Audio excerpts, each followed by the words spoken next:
TV सत्यमेव व्रतम।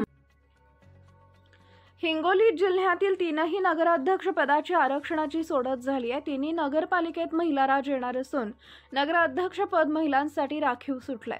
यामध्ये कळमनुरी आणि वसमत हे खुल्या प्रवर्गातील महिलांसाठी राखीव असून हिंगोली नगरपालिकेचे नगराध्यक्ष पद हे ओबीसी महिलांसाठी राखीव सुटलेलं आहे। यामुळे मागील वर्ष 6 महिन्यापासून ते कालपर्यंत नगराध्यक्ष पदासाठी गुडघ्याला बाशिंग लावून बसलेले व रोज स्वतःची जाहिरातबाजी करणारे जे नगराध्यक्ष पदाचे विविध शहराचे व विविध पक्षांचे स्वयंघोषित भावी नगराध्यक्ष होते।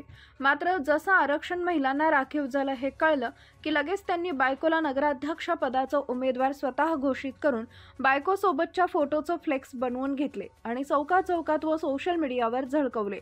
म्हणजेच मी नाही तर माझी बायको नगराध्यक्ष होईल हेच हेतू ठेवून पक्षाचा आदेश किंवा पक्षानं तिकीट जाहीर न करताच स्वतःच्या बायकोचं उमेदवारी जाहीर करणारे हे महाभाग अति घाई तर करत नाहीत ना, असा प्रश्न उपस्थित होत आहे। म्हणजे नगराध्यक्ष पदाचा तिकीट हे दुसऱ्यांना मिळणार नसून त्यांच्या घरातच राहील असं त्यांनी स्वतःच घोषित करून टाकलंय।